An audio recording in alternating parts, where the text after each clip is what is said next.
You tasted it. Thallium sulfate, odorless. The metallic finish is faint, but it's there, layered under the sesame oil. And you said nothing for 3 weeks. I said it to you, the first night. You didn't believe me either. Olivia Manning had been scrubbing the grout behind a commercial rice cooker when the chairman of Jang Inc. collapsed at his own dinner table. She was 36 years old, 11 months removed from the toxicology career she had lost for telling the truth, and 6,400 miles from the mobile home in Fayetteville, where she had learned that being right was not the same as being believed. The chairman's business partner was already calling for an ambulance. The chairman's son was already watching her face with an attention that made her wonder what exactly he had seen. The Jang family had made ink and traditional paper for 9 generations. The compound outside Andong sat on 200 acres of apple orchards that supplied the tannins for their most expensive formulations. The chairman had hired Olivia through a cleaning agency that supplied foreign workers for households that wanted discretion more than conversation. She spoke enough Korean to follow instructions. She did not speak enough to be a threat. That was the theory. Youngsu Jang was 24 years old and had spent most of his life being groomed to run a company he could no longer represent with his own hand. A childhood fever had left him with a tremor that turned his brushwork into something he refused to show anyone. He noticed things instead. He noticed that the new kitchen woman held her chopsticks with laboratory precision. He noticed that she had stopped eating from the serving dishes on the second day. He noticed that when his father's hands began to shake at dinner, she set down her water glass with the careful stillness of someone who had been expecting it. Nam Ju-kwon had been the chairman's partner for 14 years. He controlled the distribution contracts, the export licenses, the relationships with every major retailer in Southeast Asia. If the chairman died without a succession plan ratified by the board, Namju would step into the operating role by default. He had been patient. He had been thorough. He had not anticipated that the woman scrubbing the kitchen floor had spent 6 years running trace element panels for a pharmaceutical company in Research Triangle Park, or that she had been fired for refusing to bury a contamination report that would have cost her employer $40 million in recalls. She knew the taste of thallium the way a sommelier knows terroir. 3 weeks earlier, the agency van dropped her at the service entrance at 6:14 in the morning. The fog had not lifted from the orchards yet, and the main house was a suggestion rather than a shape, tile roofs floating on white. Olivia Manning was 36 years old and 5'9" in the steel-toed boots she had bought second-hand in Itaewon.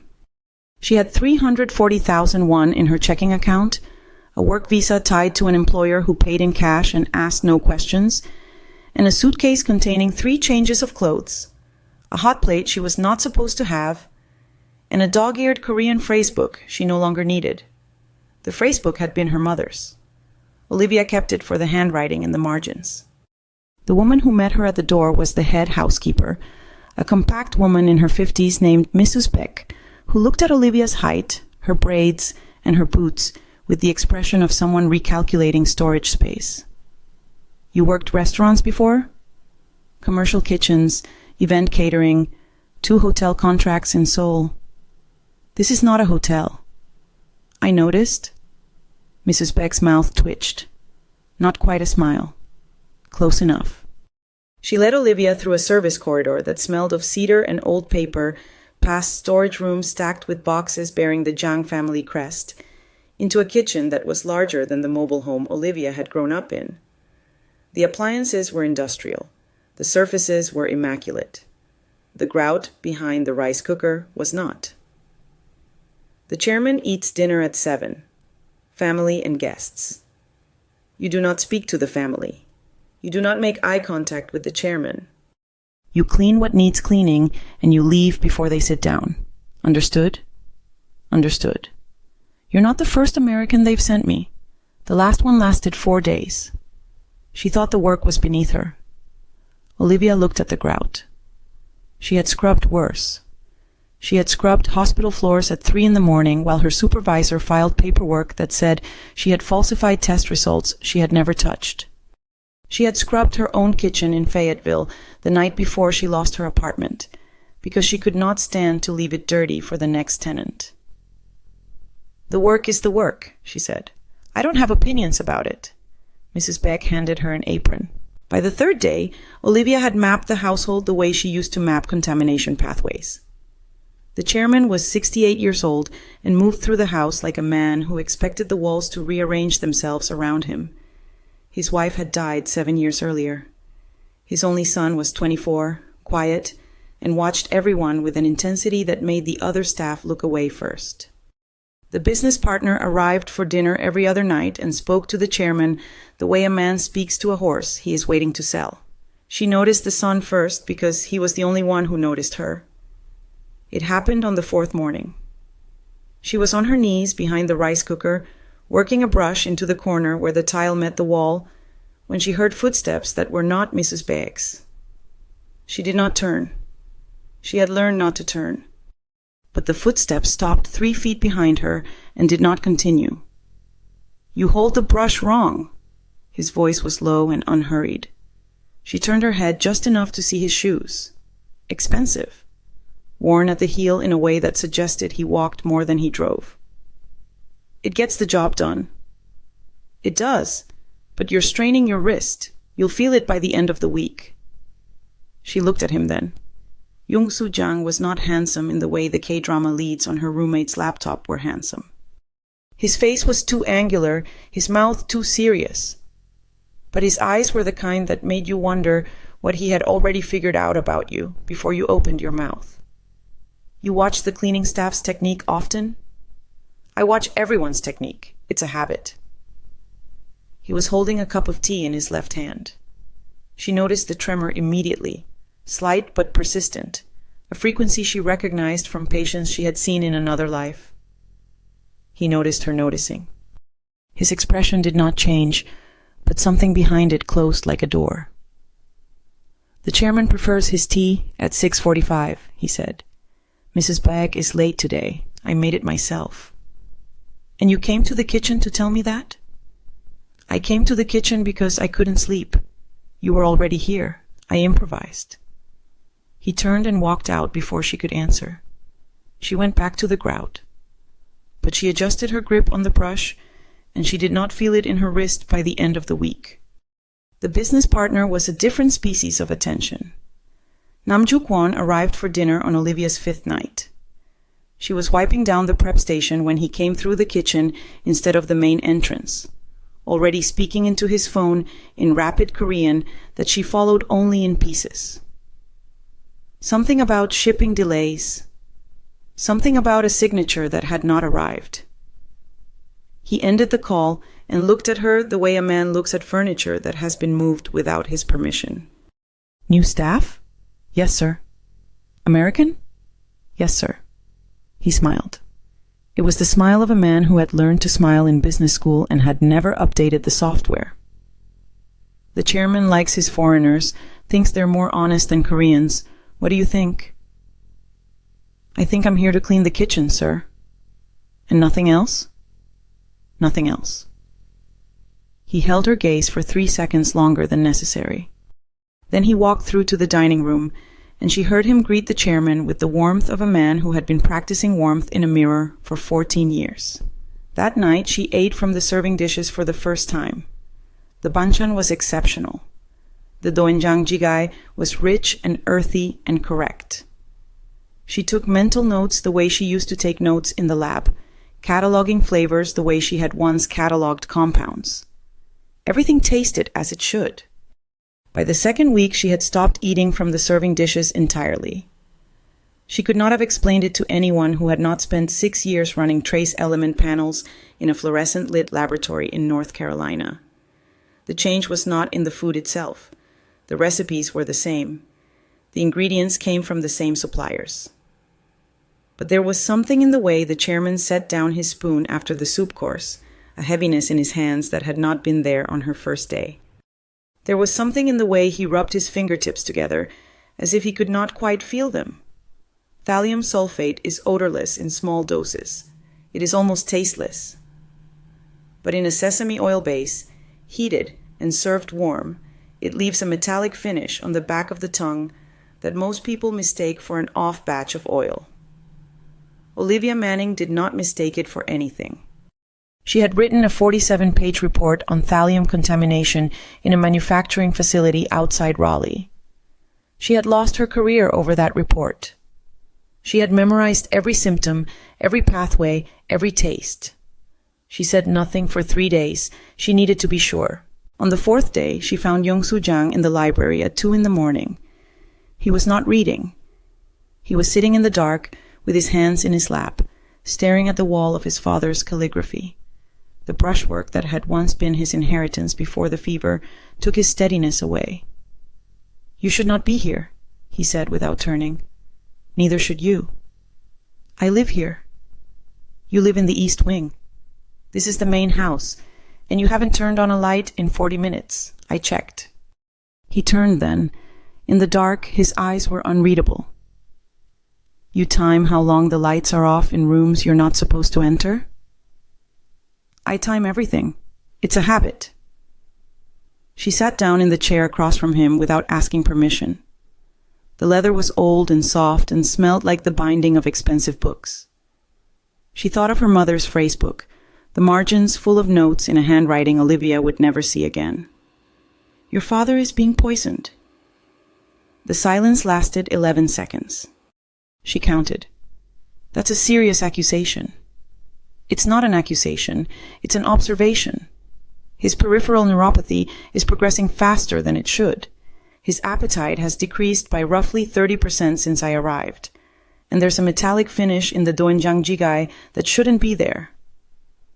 You tasted a metallic finish in my family's soup and concluded poison.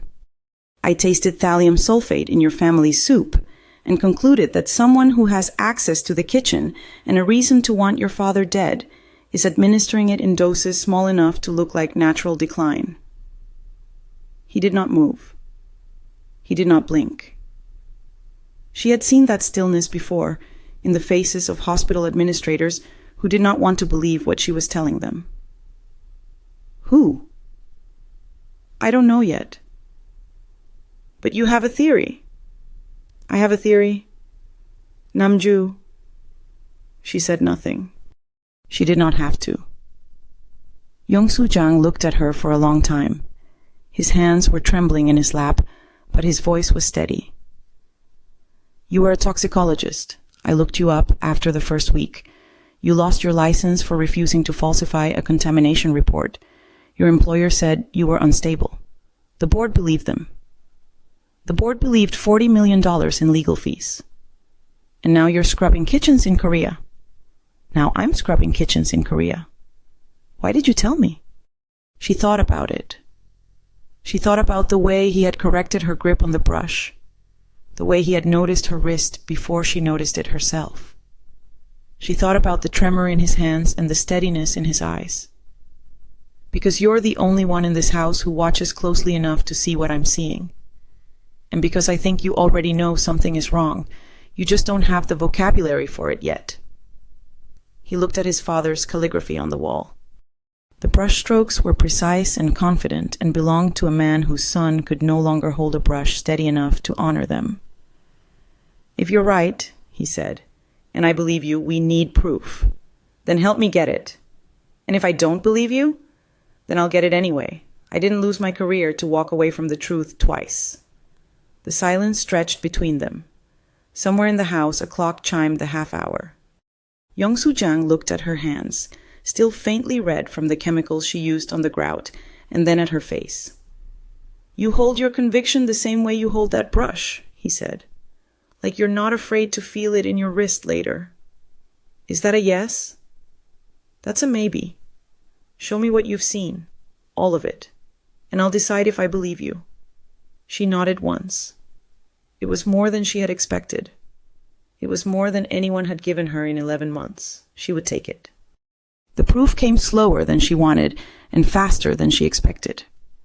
Youngsu met her in the service corridor at 5:30 every morning for the next 9 days. He brought tea. She brought observations. They spoke in low voices, while the house slept and the fog lifted from the orchards in increments she learned to measure by the visibility of the nearest apple tree. 14 meters meant the sun was almost through. 22 meters meant they had another hour. On the third morning, he brought a notebook. On the fifth morning, she filled it. His urine output has decreased. Mrs. Beck mentioned it to the household physician last week. How do you know what Mrs. Beck mentioned to the physician? I listen. The physician dismissed it as dehydration. It's not dehydration. Youngsu wrote it down. His handwriting was small and precise and did not shake the way his hands did when he was not concentrating. She had noticed that too. The tremor was worse when he was tired, better when he had something to focus on. She did not mention it. He did not mention the way she touched her left wrist sometimes, rubbing the spot where the repetitive motion used to settle. The dosing would have to be consistent, he said. Small enough not to trigger acute symptoms, large enough to accumulate. That means access to the kitchen on a regular schedule. Namju eats here every other night. He doesn't cook. He doesn't have to cook. He just has to be alone with the food for 90 seconds. Youngsu looked at her. The light through the service window was gray and soft and made his eyes look older than 24. You've thought about this. I've thought about nothing else for 12 days. Why? She could have said something about justice. She could have said something about the truth. Instead, she told him about the facility outside Raleigh, the contamination in the groundwater, the 47-page report she had written in a weekend because the data was clear and she had thought clarity would be enough. She told him about the meeting where her supervisor had explained that the company could not afford the recall, that the numbers could be adjusted, that she should think about her future. She told him about saying no. She told him about the disciplinary hearing 3 weeks later, the colleagues who would not look at her, the HR representative who called her unstable, with the practiced sympathy of a woman who had called many people unstable. She did not tell him about the apartment she lost, or the unemployment she could not claim, or the 6 months she spent cleaning hotel rooms in Durham before a friend of a friend mentioned a visa program for domestic workers in Asia. She did not tell him about her mother's phrase book, or the mobile home in Fayetteville, or the uncle who had owned the corner store across the street until the rent broke him. Some things were not for 5:30 in the morning in a stranger's service corridor. But she told him enough. You lost everything for a contamination report, he said. I lost my career. I kept my hands clean. That's not nothing. He looked at her hands.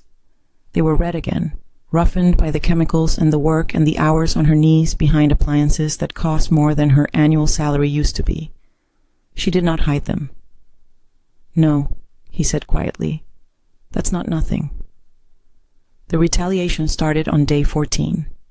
Olivia arrived for her shift to find her locker emptied, her apron missing, and Mrs. Beck standing in the kitchen with an expression that could have cut glass. You've been accused of theft.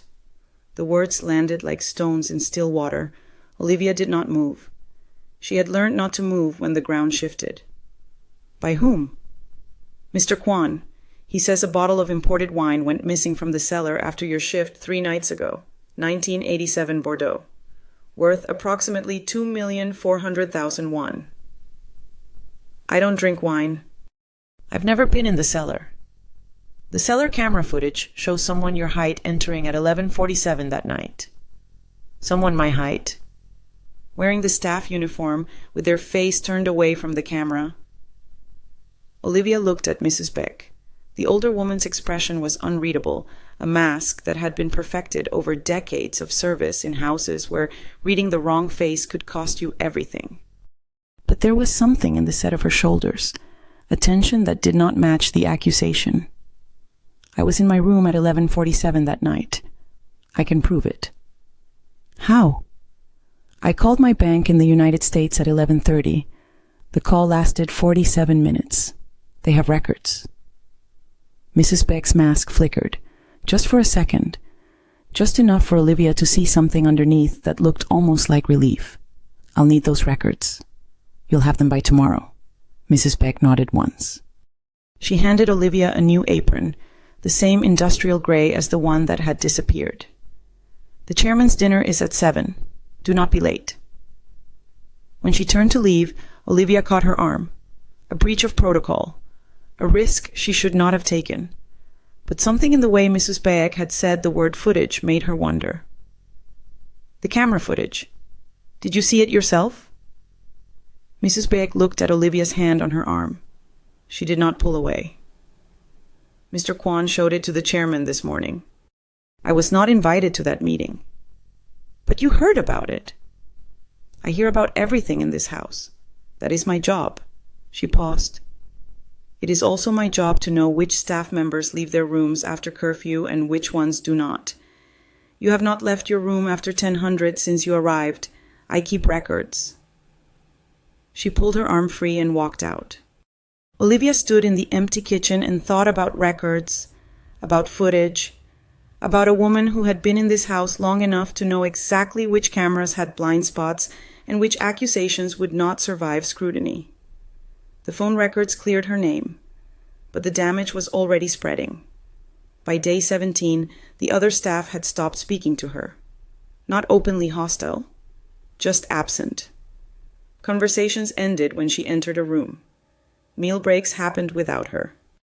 The cook, a woman named Sun-hee, who had taught her the proper temperature for the chairman's tea, now handed her instructions on paper slips instead of speaking them aloud. Youngsu noticed. They think you're a thief. They think what they've been told to think. There's a difference. They were in the orchard this time, walking between rows of apple trees that would not fruit for another 3 months. It was the first time he had suggested meeting outside the house. The first time he had touched her arm to guide her around a route she had not seen in the dark. The contact lasted less than a second. She felt it for an hour afterward. Namju is not subtle, Youngsu said. The wine accusation was clumsy.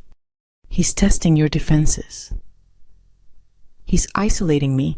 If no one in the house trusts me, no one will listen when I say your father is being poisoned. Then we need proof they can't ignore.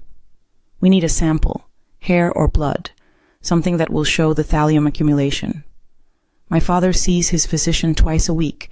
The physician is loyal to Namju. Are you sure? Youngsu stopped walking.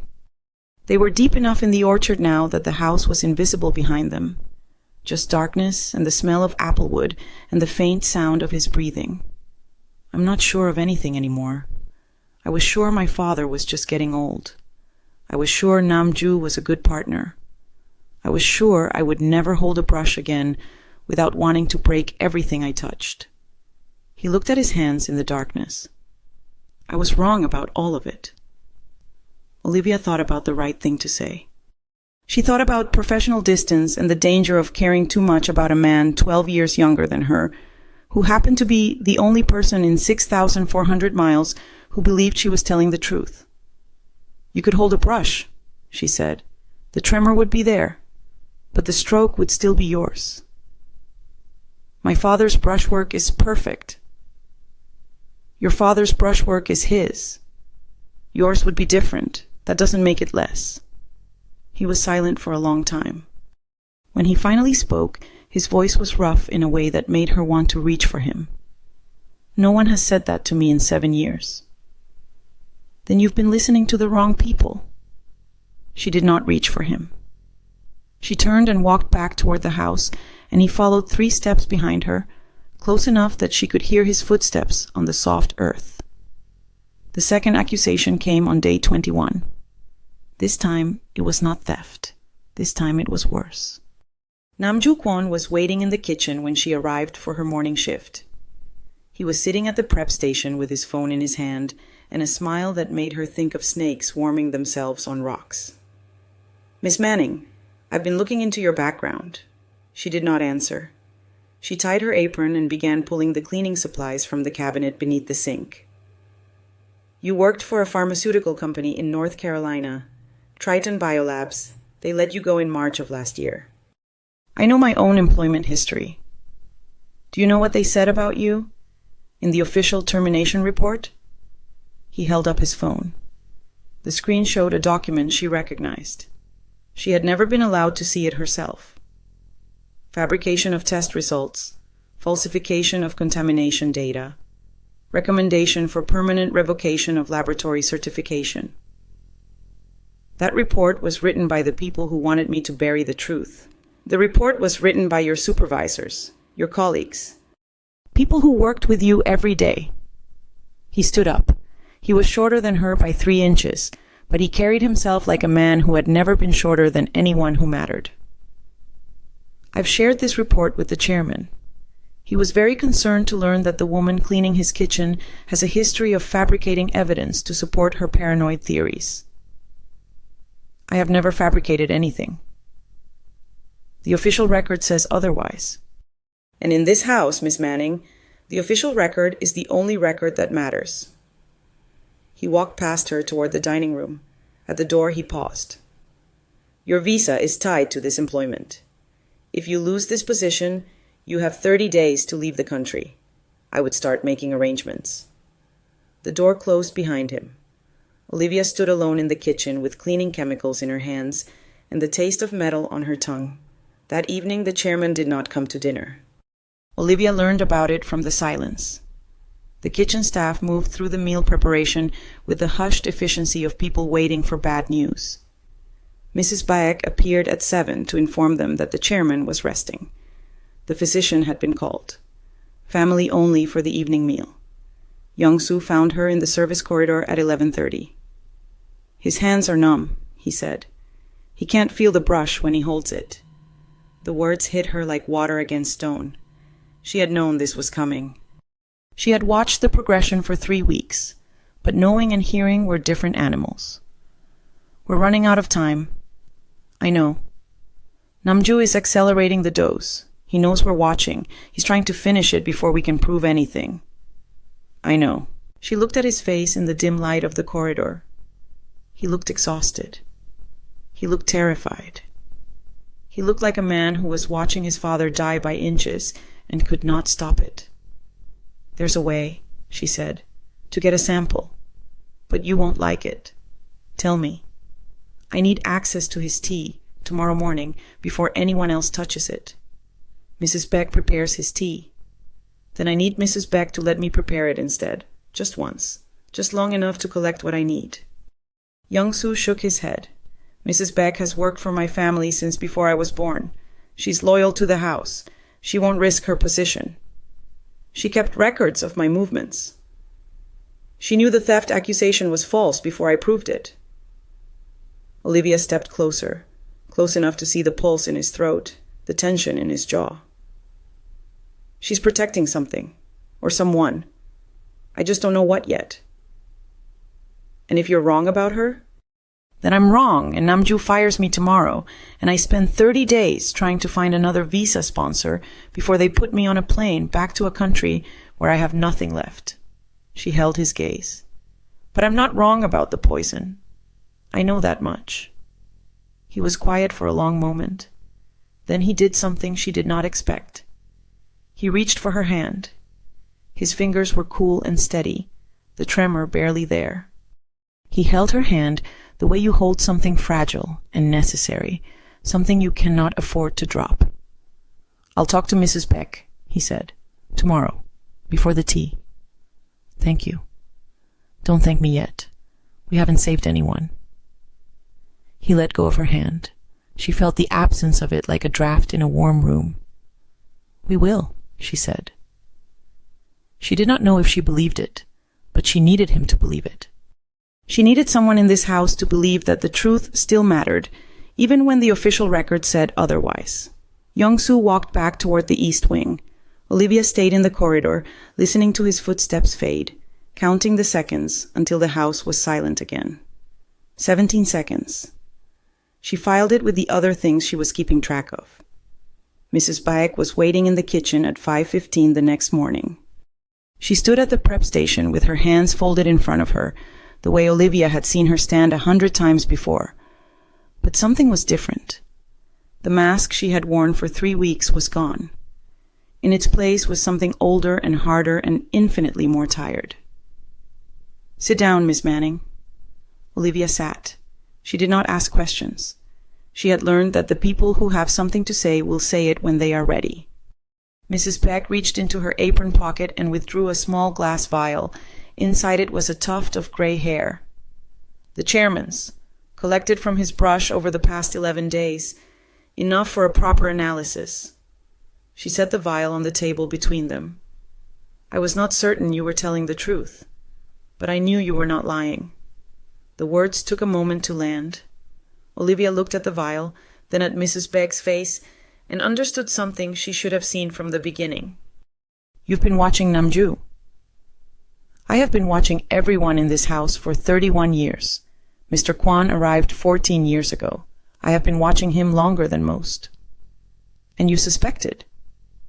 "I suspected nothing I could prove. A woman in my position does not make accusations. She keeps records. She waits. She hopes someone else will see what she has seen." Mrs. Beck's voice was steady. "You saw it in 3 days. I have been waiting 3 years." Olivia picked up the vial. The hair inside was fine and gray and held enough trace elements to confirm everything she had tasted in the chairman's soup. "Why now? Why tell me?" "Because last night Mr. Kwan visited the physician's office after hours. I have a friend who cleans that building. She told me he left with a prescription for something that should not be prescribed without a hospital consultation." Mrs. Beck met her eyes. "He is accelerating. The chairman may not survive another week." The kitchen was silent except for the hum of the refrigeration unit. Olivia thought about the mobile home in Fayetteville, the corner store across the street, the uncle who had taught her that loyalty was not always loud. Sometimes it was quiet. Sometimes it waited 31 years in a kitchen, keeping records. "I need to get this to a laboratory, an independent one, not the family physician." "There is a university hospital in Daegu, 83 kilometers from here. I have a cousin who works in the pathology department." Mrs. Beck paused. "She owes me a favor. The results came back in 18 hours. Thallium sulfate. Concentration consistent with chronic low-dose exposure over a period of approximately 14 months. The levels in the chairman's hair were not fatal. Not yet. But they were rising, and without intervention, they would cross the threshold within days." Youngsu read the report 3 times. His hands were shaking, but his voice was not. "This is evidence. This is enough to arrest him." "No." He looked at her. "This is enough to destroy him. There's a difference." Olivia understood what he was asking. She had been asking herself the same question since the results arrived. "What do you want to do?" "I want to call the police. I want to have him arrested in front of the staff, in front of the board, in front of everyone who ever believed his smile was real." His jaw tightened. "I want to make him feel what my father has been feeling for 14 months. That's revenge." "Yes." "Is that what your father would want?" The question sat between them like something fragile. Youngsu looked at the calligraphy on the wall, the brushstrokes his father had made before the poison took his hands. "My father believes in proper channels. He built this company on contracts and signatures and the weight of written agreements. He would say that justice belongs to the courts, not to the family." "Then that's what we do." Youngsu shook his head. "You don't understand. Namju has lawyers. He has connections. He has 14 years of positioning himself as the reasonable one, the steady one, the one the board trusts. If we go to the police, he will have time to prepare. He will have time to spin a story. He will make it about you, about your past, about the woman who fabricates evidence and sees poison where there is none. Then we don't give him time." She told him her plan. It took less than 3 minutes. He listened without interrupting. When she finished, he looked at her the way he had looked at her in the orchard, like she was something he had not expected to find. "You're asking me to trust Mrs. Beck." "I'm asking you to trust that she has been protecting your family since before you were born. I'm asking you to trust that she had the evidence before I did, and she waited until she found someone who could use it properly. Olivia held his gaze. I'm asking you to trust that not everyone who kept quiet was keeping quiet for Namju. The board meeting was scheduled for 10 o'clock the following morning. Namju arrived at 9:47, earlier than usual, carrying a folder that Olivia knew contained her termination paperwork. He had been planning to present it after the quarterly report. A housekeeping matter, he would say. Nothing significant. The chairman was not in his usual seat. Youngsu was. Namju stopped 3 steps inside the doorway. His smile flickered. The chairman is unwell? The chairman is resting. I'm speaking on his behalf today. That's irregular. So is poisoning a man for 14 months. The room went silent. Olivia watched from the service entrance, where Mrs. Beck had positioned her behind a screen that allowed her to see without being seen. The board members, 7 men and 2 women who had known Namju for years, looked at Youngsu like he had just spoken in a language they did not recognize. I have documentation. Youngsu's voice was calm. Hair analysis from an independent laboratory in Daegu. Thallium sulfate. Chronic exposure. Consistent with the timeline of my father's declining health. He placed a single page on the table. I also have testimony from a member of this household staff who observed Mr. Kwan alone with my father's food on multiple occasions. And I have a toxicologist who recognized the compound by taste before any of us thought to test for it. Namju's smile was gone. In its place was something Olivia recognized. The expression of a man whose exit strategy had just collapsed. This is absurd. The woman you're referring to has a documented history of fabricating evidence. Her former employer terminated her for exactly this kind of paranoid accusation. Her former employer terminated her for refusing to falsify a contamination report that would have cost them $40 million. Youngsu did not raise his voice. I have that documentation as well. The settlement they paid to avoid a wrongful termination lawsuit. The quiet retraction of the disciplinary findings. The reason they did not fight when she left the country. Olivia had not known about the settlement. She had not known about the retraction. She looked at Mrs. Beck, who met her eyes and said nothing. Some records took 31 years to surface. I'm calling the police, Youngsu said. They will take custody of the evidence and conduct their own investigation. If I am wrong, I will apologize publicly and resign from this board. If I am right, you will face justice through the proper channels, not through me, not through my family's name, through the law. Namju looked around the room. The board members were not looking at him. They were looking at the page on the table, at the numbers that did not lie, at the quiet 24-year-old who had just dismantled 14 years of positioning with 6 minutes of calm speech. You have no authority, Namju said.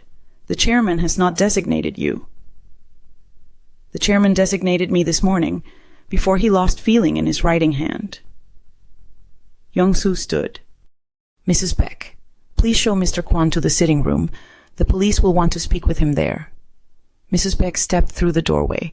She did not look at Namju. She did not need to. This way, Mr. Kwan. Namju did not move. For 3 seconds he stood in the center of the boardroom, looking at the faces of people he had worked beside for 14 years, waiting for someone to object. No one did. No one said anything at all. He walked out without finishing his sentence. The police took Namju into custody at 11:23. Olivia did not watch. She was in the kitchen, scrubbing the grout behind the rice cooker, because the work was the work, and she did not have opinions about it. Youngsu found her there an hour later. He stood in the doorway the way he had stood 3 weeks earlier, watching her technique with an attention that saw everything and demanded nothing. She did not turn. She did not have to. The board voted unanimously to freeze his assets pending investigation. The chairman's physician has been replaced. A specialist from Seoul is arriving tomorrow to begin chelation therapy. Will he recover? They think so. The exposure was chronic, but not terminal. Another week would have been different. Olivia set down her brush. Her hands were red again, roughened by the chemicals and the hours. She looked at them the way she had looked at them in the service corridor when Youngsu had held one of them like something he could not afford to drop. Mrs. Beck knew, she said, before I did. She was waiting for someone who could use the evidence properly. She told me, this morning, before the meeting. He stepped into the kitchen, 3 feet away. Then 2. She also told me you refused the reward. There was a reward? The board offered you compensation. For the risk, for the work, for being right when no one believed you. He stopped a foot away from her, close enough that she could see the pulse in his throat. Mrs. Bagg said you told them to donate it to a fund for wrongfully terminated employees. I didn't do this for money. I know. His voice was quiet. Why did you do it? She thought about the answer. She thought about the mobile home in Fayetteville, the uncle's corner store, the 47-page report that had cost her everything except her hands. She thought about the fog lifting from the orchards in the mornings, 14 meters, meaning the sun was almost through. Because I spent 11 months believing the truth didn't matter anymore. And then I tasted it in your father's soup, and I knew it still did. Youngsu reached for her hand. The tremor was there, slight but persistent, a frequency she had learned to recognize. He held her fingers the way he had held them in the corridor, like something fragile and necessary. Stay, he said. My visa expires in 30 days. Then we have 30 days to find a reason to extend it. She looked at his face. At the serious mouth and the angular features and the eyes that had seen her from the beginning when she was just the woman scrubbing the kitchen floor. That's not how immigration works. I know. He lifted her hand to his mouth and pressed his lips to her knuckles, just once, just long enough. But I'm told I have some authority around here now, and I intend to use it. She had learned that being right was not the same as being believed. She had learned that loyalty was not always loud. She had learned that the people who watch closely are not always the ones who speak first, and the ones who keep records are not always keeping them for themselves. She had learned that 6,400 miles was not far enough to outrun the truth. It was only far enough to find someone who wanted to hear it. Youngsu did not let go of her hand. Outside the window, the apple tree stood bare in the winter light, waiting for the fruit that would come in 3 months.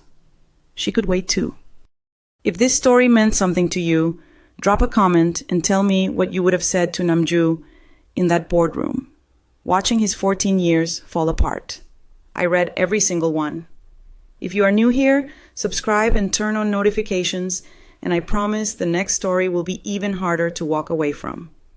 Thank you for watching until the very end. I will see you in the next one.